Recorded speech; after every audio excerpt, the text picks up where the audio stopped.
ऐसा लग रहा है ना कि नहीं हो पाएगा। कोशिश करने की भी कोशिश नहीं कर पा रहे हैं आप।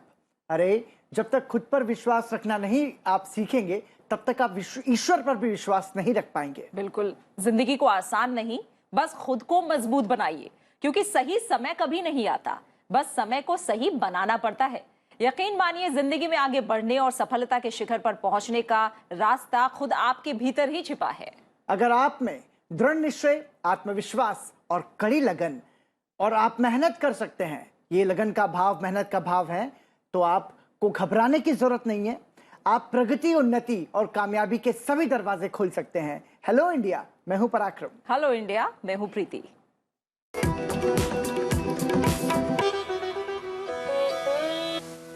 और आइए शुरुआत करते हैं बड़ी राष्ट्रीय खबरों के साथ। प्रधानमंत्री नरेंद्र मोदी ने राष्ट्रीय मानवाधिकार आयोग के स्थापना दिवस समारोह को वीडियो कॉन्फ्रेंस के जरिए संबोधित करते हुए कहा कि भारत मानवाधिकारों के प्रति हमेशा प्रतिबद्ध रहा है। कई मौके आए जब दुनिया भटकी, पर भारत ने हमेशा मानवाधिकारों को सर्वोपरि रखा। उन्होंने कहा कि मानवाधिकारों के मुद्दे पर मनमानी व्याख्या लोकतंत्र के लिए खतरा है। प्रधानमंत्री नरेंद्र मोदी आज गति शक्ति योजना का शुभारंभ करेंगे। 100 लाख करोड़ रुपए की इस योजना गति शक्ति का मकसद प्रमुख बुनियादी ढांचा परियोजनाओं में हितधारकों के लिए विभागीय रुकावटों को तोड़ने और समग्र योजना को संस्थागत बनाना है। ये मल्टी मॉडल कनेक्टिविटी लोगों, वस्तुओं और सेवाओं की आवाजाही के लिए एकीकृत और निर्बाध कनेक्टिविटी मुहैया करवाएगा। जम्मू कश्मीर में आतंकियों के खिलाफ सेना का ऑल आउट ऑपरेशन जारी है। बीते 24 घंटों में सुरक्षा बलों ने जम्मू कश्मीर के अनंतनाग, बांदीपोरा और शोपिया में 6 आतंकियों को मार गिराया है। इनमें से कुछ आतंकी हाल ही में हुई आम नागरिकों की हत्या में भी शामिल थे। हालांकि इस ऑपरेशन के दौरान एक जेसीओ समेत सेना के 5 जवान भी शहीद हो गए हैं। पुलिस के मुताबिक पिछले 30 घंटों में सुरक्षा बल और आतंकियों के बीच 5 बार मुठभेड़ हो चुकी है। राष्ट्रीय कोविड टीकाकरण अभियान में अब तक 96 करोड़ से अधिक वैक्सीन दी जा चुकी हैं। स्वास्थ्य मंत्रालय ने कहा है कि कल 65,86,000 से अधिक टीके लगाए गए। स्वास्थ्य मंत्री मनसुख मांडविया ने कहा कि भारत जल्द ही 100 करोड़ टीकाकरण के लक्ष्य को हासिल कर लेगा। केंद्र सरकार ने घरेलू विमानों पर क्षमता को लेकर लगे प्रतिबंध को हटा दिया है। 18 अक्टूबर से घरेलू विमान 100% क्षमता के साथ उड़ सकेंगे। मौजूदा समय में घरेलू विमान सिर्फ 85% क्षमता के साथ ही उड़ सकते हैं। कोरोना वायरस के संक्रमण के चलते सोशल डिस्टेंसिंग मेंटेन करने के लिए सरकार ने यह प्रतिबंध लगाया था। त्योहार के मौसम में महंगाई के मोर्चे पर राहत भरी खबर है। खाद्य कीमतों में कमी के कारण खुदरा महंगाई सितंबर में घटकर 4.35% पर आ गई। उपभोक्ता मूल्य सूचकांक आधारित महंगाई दर अगस्त में 5.30% और पिछले साल सितंबर में 7.27% थी। खुदरा महंगाई दर में कमी की सबसे बड़ी वजह है खाने पीने की चीजों के दामों में कमी आना। इस बार मॉनेटरी पॉलिसी की समीक्षा में भी जोर महंगाई कम करने पर था। देश के औद्योगिक उत्पादन में अगस्त में 11.9% की वृद्धि हुई है। अमित खरे प्रधानमंत्री के सलाहकार नियुक्त किए गए हैं। 1985 बैच के रिटायर्ड आईएएस अधिकारी अमित खरे को प्रधानमंत्री नरेंद्र मोदी का सलाहकार अब बनाया गया है। वो 30 सितंबर को उच्च शिक्षा सचिव के पद से सेवानिवृत्त हुए हैं। मंत्रिमंडल की नियुक्ति समिति ने अमित खरे को प्रधानमंत्री का सलाहकार नियुक्त करने के प्रस्ताव को मंजूरी दी है। पीएमओ में उनकी संविदा नियुक्ति भारत सरकार के सचिव के रैंक और स्केल पर की गई है। अमित खरे 2 वर्ष तक इसी पद पर रहेंगे।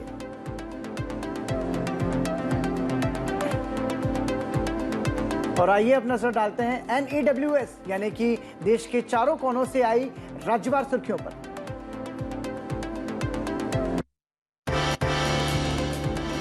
केंद्रीय मंत्री अनुराग सिंह ठाकुर ने नेहरू युवा केंद्र के स्वयंसेवकों के साथ दिल्ली में हुमायूं मकबरा परिसर में स्वच्छ भारत अभियान में हिस्सा लिया।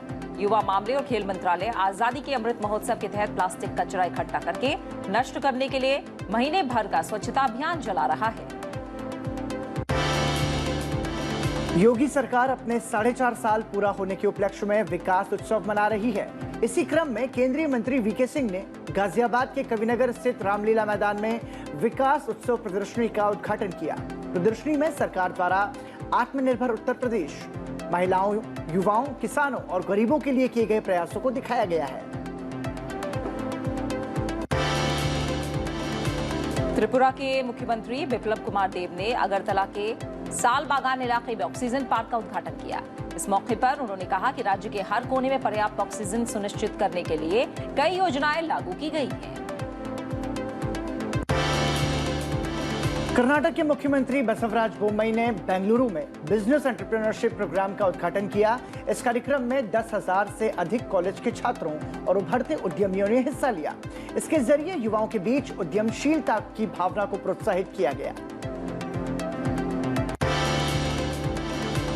मणिपुर के मुख्यमंत्री एन बीरेन सिंह ने इम्फाल में 15 कोविड टीकाकरण एक्सप्रेस का शुभारंभ किया। उन्होंने कहा कि सरकार सभी पात्र व्यक्तियों को जल्द से जल्द टीका लगाने के लिए प्रतिबद्ध है। ये वैन घर घर जाकर लोगों का टीकाकरण करेगी।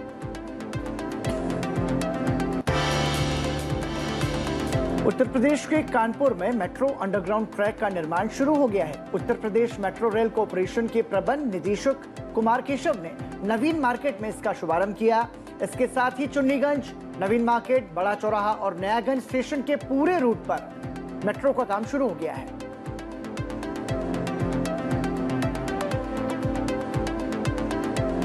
और राष्ट्रीय और राज्य से आई खबरों के बाद अब एक नजर डालेंगे अंतर्राष्ट्रीय खबरों पर। प्रधानमंत्री नरेंद्र मोदी ने अफगानिस्तान मामले पर G20 की बैठक में कहा कि अफगानिस्तान की धरती का इस्तेमाल आतंकवाद और कट्टरवाद फैलाने के लिए नहीं होना चाहिए। प्रधानमंत्री ने विश्व समुदाय से एकजुट होकर अफगानिस्तान की जमीन को आतंकवादियों की पाठशाला नहीं बनने देने की अपील की। अफगानिस्तान संकट पर G20 की एक्स्ट्रा ऑर्डिनरी लीडर्स समिट को संबोधित करते हुए ये बात प्रधानमंत्री नरेंद्र मोदी ने कही। उन्हें इतालवी राष्ट्रपति ने शिखर सम्मेलन में हिस्सा लेने के लिए आमंत्रित किया था। विदेश मंत्री एस जयशंकर ने कजाकिस्तान के नूर सुल्तान में एशिया में आपसी संवाद और विश्वास बहाली पर बात की। विदेश मंत्री ने कहा कि वैक्सीन मैत्री भारत के वसुधैव कुटुंबकम के सिद्धांत पर आधारित है। उन्होंने कहा कि कोविड महामारी ने बहुपक्षवाद की सीमाओं को सामने लाया है। एस जयशंकर ने कहा कि बहुपक्षवाद में सुधार की बेहद आवश्यकता है।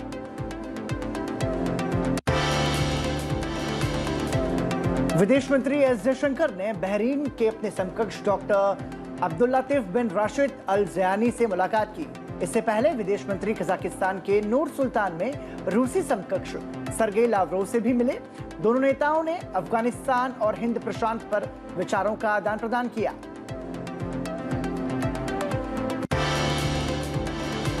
वित्त मंत्री निर्मला सीतारमण वर्ल्ड बैंक और IMF की वार्षिक बैठक के साथ साथ G20 समूह के वित्त मंत्रियों और केंद्रीय बैंक गवर्नरों की बैठक में भाग लेने के लिए एक सप्ताह के अमेरिकी दौरे पर हैं।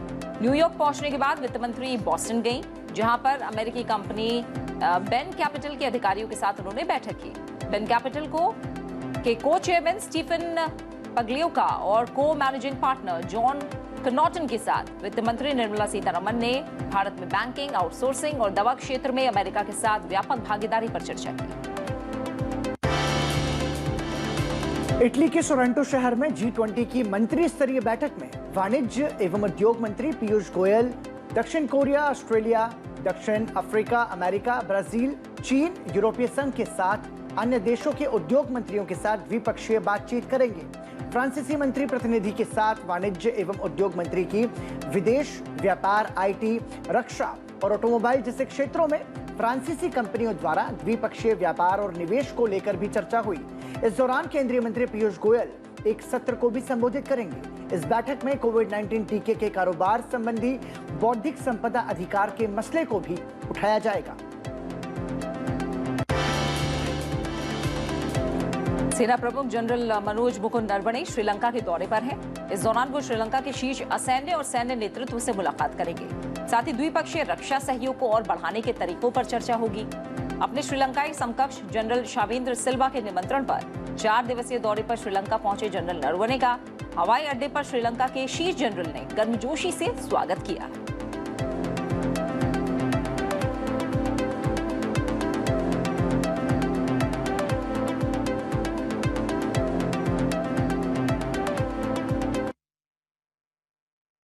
और इन सुर्खियों के बाद आइए अब जानते हैं प्रधानमंत्री, राष्ट्रपति, उपराष्ट्रपति और लोकसभा अध्यक्ष ने कल क्या कुछ ट्वीट किए।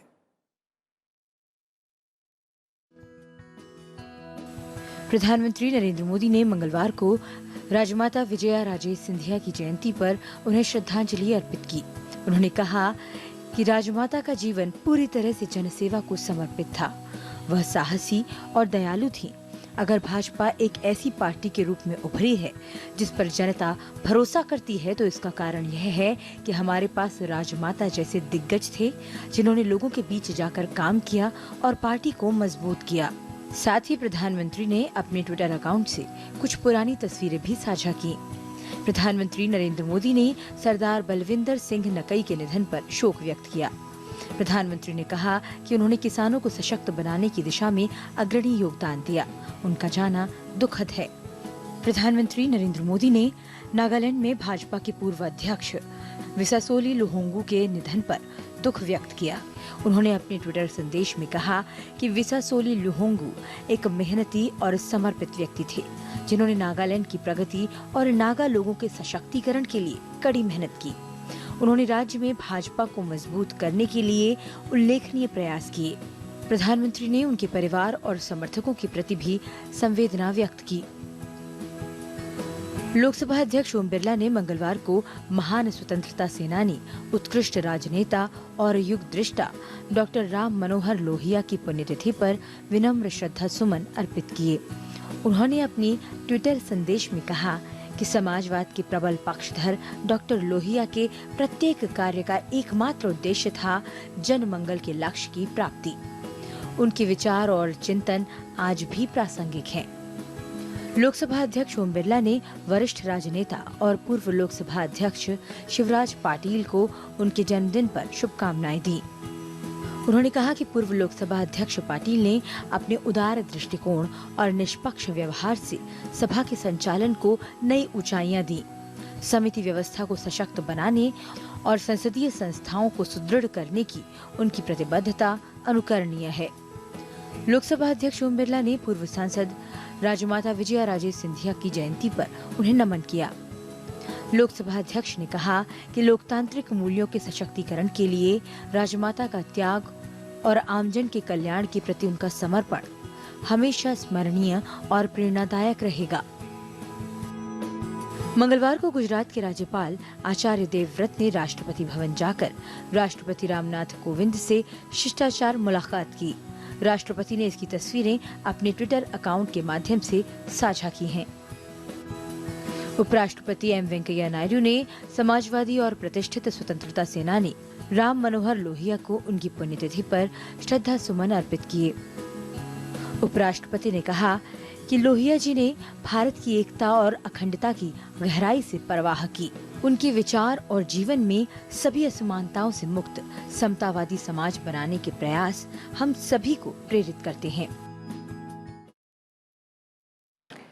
और इसके बाद अब अपने खास सेगमेंट जो कि सेहत से जुड़ा है उसकी बात करते हैं। और जब बात सेहत की आती है, स्वास्थ्य की आती है, तो फिजिकल हेल्थ के लिए सबसे ज्यादा मायने रखता है पराक्रम, वो है हमारा खान पान। बिल्कुल, क्योंकि खान पान ही हमारे पूरे बॉडी को चलाता है और अक्सर हम काम की व्यस्तता में प्रति इसको नजरअंदाज करते हैं। इसलिए बहुत जरूरी है कि हम हमारी खान पान का ध्यान रखें, क्योंकि इसका सीधा असर हमारी इम्यूनिटी यानी रोग प्रतिरोधक क्षमता पर पड़ता है। जैसे नवरात्र में बहुत से लोग व्रत रखते हैं प्रीति। हाँ, लेकिन व्रत रखते हैं, इस दौरान हमारे शरीर को मिलने वाले जो न्यूट्रिशन है उसमें कोई समझौता नहीं होना चाहिए, इसका ख्याल रखना भी जरूरी है। तो आइए जानते हैं एक्सपर्ट से इसके बारे में। अपनी डाइट में थोड़ा सा चेंज करके उन ऐसे पदार्थों का यूज़ करते हैं जो कि आपके इम्यून सिस्टम को बूस्ट करेगा, तो आपका जो इम्यून सिस्टम है बहुत ही अच्छा रहेगा। तो यहाँ पे जो हम फास्टिंग की बात कर रहे हैं वो फास्टिंग पूरे दिन की फास्टिंग नहीं है। फास्टिंग का मतलब यहाँ पे है आपने हर 2 घंटे में खाना है, बट आपका जो अनाज है वो चेंज हो जाएगा।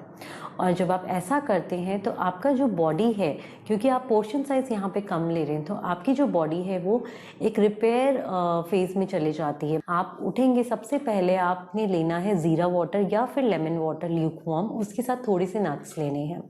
उसके बाद 2 घंटे के बाद आपने एक ब्रेकफास्ट में एक कलरफुल प्लेट फ्रूट्स की खानी है। उसके 2 घंटे के बाद आपने कुछ लिक्विड लेना है जो कि डिटॉक्सिफाई करेगा आपकी बॉडी को। जैसे आप मिल्क ले सकते हैं, कोकोनट वाटर, बटर मिल्क या वेजिटेबल जूस जिसमें घिया, पम्पकिन और इनका सूप भी ले सकते हैं। इसके अलावा आपने 2 घंटे के बाद आपने खाना खाना है, एक थोड़ा सा हेल्दी मील लेना है जिसमें आप मिलेट्स को इंट्रोड्यूस करेंगे, जैसे बैनियार्ड मिलेट, स्वाक की राइस जिसे हम कहते हैं, तो कर्ड राइस आप बना सकते हैं। उसके अलावा आप राजगिरी की रोटी बना सकते हैं, कूटू की रोटी के साथ घिया की सब्जी या पम्पकिन की सब्जी, मूली पत्ता की सब्जी और साथ में थोड़ा सा क्यूकम्बर रायता ले सकते हैं। और फिर आपने 2 घंटे के बाद मखाने लेने हैं, साथ में लेमन टी ले लीजिए। फिर उसके 2 घंटे के बाद एक प्रोटीन मील ले सकते हैं जिसमें पनीर और घिया का सूप ले लिया, सैलड ले लिया। तो अगर आप ऐसा फॉलो करेंगे, इससे आपकी बॉडी डिटॉक्सिफाई भी होगी और आपको खुद को बहुत हल्का महसूस होगा। आप खुद देखेंगे आपके फेस पे कितना ग्लो आ रहा है।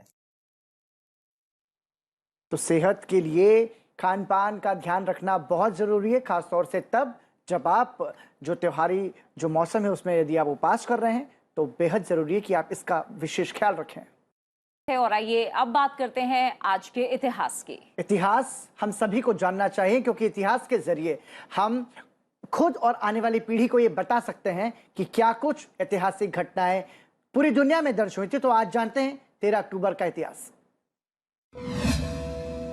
वर्ष 1911 में आज ही के दिन मार्गरेट एलिजाबेथ नोबल का निधन हुआ। उनकी उम्र सिर्फ 43 वर्ष की थी। वे स्वामी विवेकानंद की शिष्या थी। स्वामी विवेकानंद के आकर्षक व्यक्तित्व, निरअहंकारी स्वभाव और भाषण शैली से वे अत्यधिक प्रभावित हुई, जिसके बाद उन्होंने स्वामी जी को अपना आध्यात्मिक गुरु बना लिया और साथ ही भारत देश को अपनी कर्म भूमि भी बनाई। उन्हें उनके गुरु ने सिस्टर निवेदिता का नाम दिया था। उन्होंने भारत में स्वामी विवेकानंद के विचारों के प्रसार के लिए अपना पूरा जीवन समर्पित कर दिया। वर्ष 1999 में आज ही के दिन पूर्व प्रधानमंत्री और भारत रत्न अटल बिहारी वाजपेयी ने 13 अक्टूबर 1999 को तीसरी बार भारत के प्रधानमंत्री का पद ग्रहण किया। 13 मई 1996 को वाजपेयी जी पहली बार देश के प्रधानमंत्री बने थे, जिसके ठीक 13 दिन बाद बहुमत साबित न करने के कारण उनकी सरकार गिर गई थी। दूसरी बार 1998 में प्रधानमंत्री बने और ये सरकार 13 महीनों तक चली और 1999 में बनी सरकार ने 5 साल का कार्यकाल पूरा किया था। वर्ष 1943 में आज ही के दिन इटली ने जर्मनी के विरुद्ध युद्ध की घोषणा की, जबकि इससे पूर्व बेनिटो मुसोलिनी के नेतृत्व में इटली वर्ष 1936 में नाजीवाद के समर्थन में जर्मनी में शामिल हो गया था और वर्ष 1940 में इटली ने मित्र राष्ट्रों के खिलाफ द्वितीय विश्व युद्ध में भाग लिया। मित्र राष्ट्रों द्वारा इटली पर आक्रमण उसी समय हुआ जब इतालियों के साथ एक युद्ध विराम समझौता किया गया था। और आज का इतिहास जानने के बाद अब हम आगे बढ़ते हैं। पराक्रम, कोरोना महामारी की चुनौतियों को हम सब ने देखा है और पूरी दुनिया को इसने कहीं ना कहीं सिखा दिया कि जो आने वाला अप्रत्याशित खतरा है उसके लिए हमें हमेशा तैयार रहना चाहिए। क्यों? बिल्कुल। दरअसल प्रीति, कोरोना के खतरे ने भारत की नहीं पूरी दुनिया को सिखाया। बिल्कुल ठीक कहा आपने।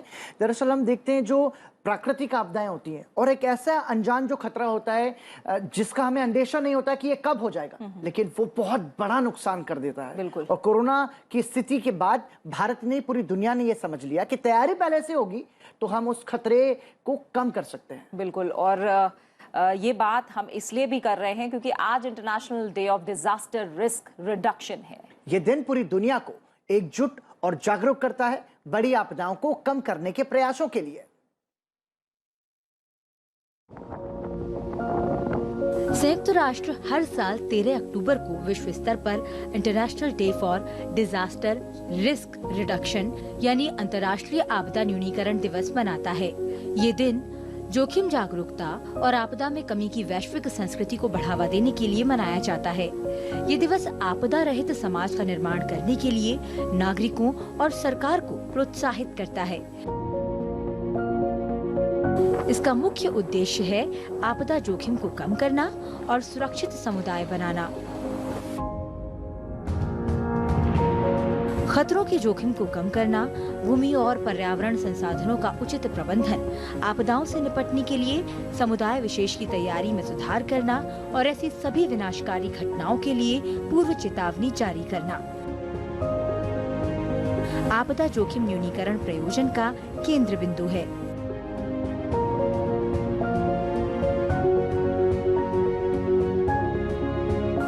संयुक्त राष्ट्र ने वर्ष 1989 में प्रत्येक वर्ष के अक्टूबर महीने के दूसरे बुधवार को इस दिवस के रूप में मनाने की घोषणा की थी, लेकिन बाद में 21 दिसंबर 2009 को संयुक्त राष्ट्र ने प्रत्येक वर्ष 13 अक्टूबर को इस दिवस के रूप में मनाने की घोषणा की। और अब आगे बढ़ते हैं और बात करते हैं आज के कलाकार की। तो प्रीति, आज हम किस कलाकार से दर्शकों को रूबरू कराने जा रहे हैं? आज के कलाकार पराक्रम जो हमारे हैं वो हैं मृणाल मोहन उपाध्याय। आप देखिए, उनकी पखावज के संगीत का आनंद लीजिए, क्योंकि काफी सुप्रसिद्ध वो पखावज वादक हैं। और इसी के साथ मुझे और पराक्रम को इजाजत दीजिए और आप ये कुछ झलकियां देखिए। और कल आपके साथ फिर मुलाकात होगी इसी समय। नमस्कार। नमस्कार।